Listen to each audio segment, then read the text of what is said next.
What I remember some directors that for me came as an avant-garde in the sense that it was a way of doing things that I never thought.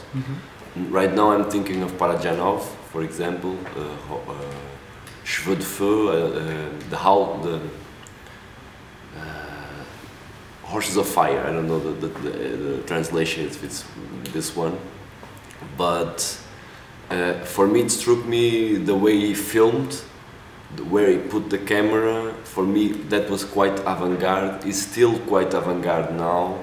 You know, we just saw a film of Pedro Costa, the way that he started with a digital, it's quite avant-garde too for me, you know, in the sense that I have never thought of that, and I remember I had a very strong discussion with some people that were trying to help me, because I never worked on film. This is my first time on film, because I wanted to shoot with only the light of the full moon, and everybody told me that it was impossible. Fortunately, I'm very stubborn, and I remember my notions of photography, and so I shot with an open. I stood there, instead of 24 frames per second, I shot one frame for 4 seconds. So I stood there, open shutter, and when I saw the images, I was really happy because it comes out something, and in that sense I think that maybe this film is here in the avant-garde also, in this festival called Avant-Garde, maybe because of that too. Because all the rest, I don't think it's avant-garde. It has been done and done and done. This way of shooting also maybe has been done. I never saw it. So this may be the thing that my film can be called avant-garde in that sense.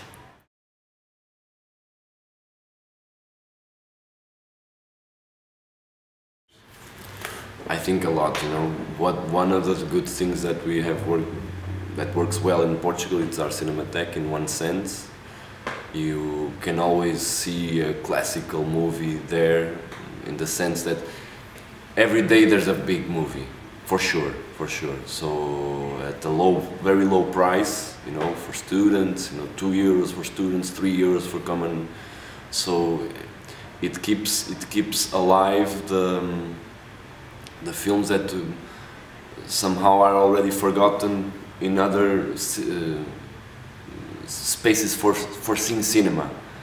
That means with other people, lights off, not at home. So to share this experience in a dark room with light coming from towards you, it's a very important job for the Cinematheques to keep it up, because otherwise we can only see it on DVD, which can be very nice, but it's not the same sharing experience, you know, it's different. So.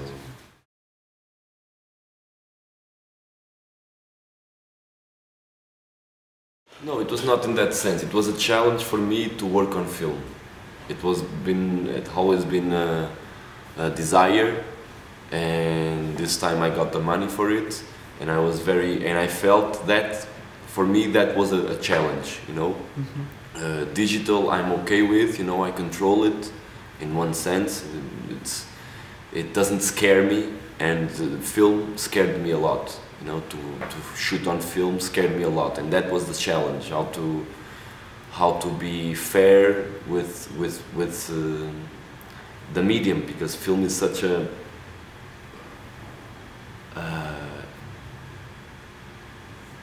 beautiful medium, you know, to catch light.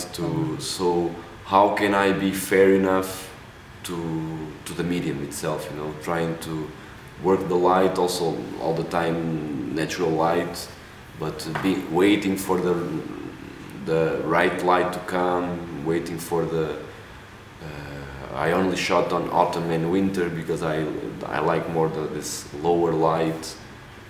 So that was a challenge. I never thought of it only in this shot of the night thing, because the technicians were so difficult, you know, the technicians, the technical consultants always told me that it wasn't possible. I was, okay, now I'm gonna tell them if it's possible or not. And there, yes, I felt this challenge for the outside. But all the rest of the film, it's for myself, not for the outside, not trying to be avant-garde or trying to be, not in that sense. But, yeah.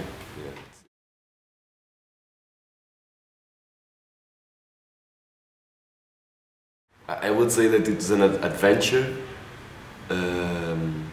from a guy that comes from the city and goes into the adventure, into the nature and into the countryside, and then it gets back to the city, and it gets back different from where from the beginning.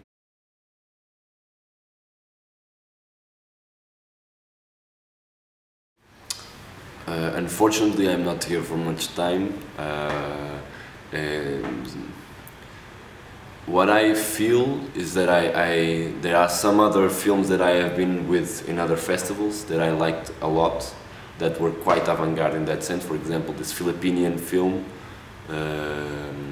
Anak Arau, I think it's in Albino. I liked it, enjoyed it very much. I felt that it was another way of perceiving cinema and life itself. That guy comes from the Philippines, and it's very different from where I live in that sense. It's very... And the other one I saw yesterday, very nice too, of Philip Hartman. It's called Time Goes By Like a Roaring Lion. I enjoyed it a lot. Those two that I see, I enjoyed it a lot, you know, so...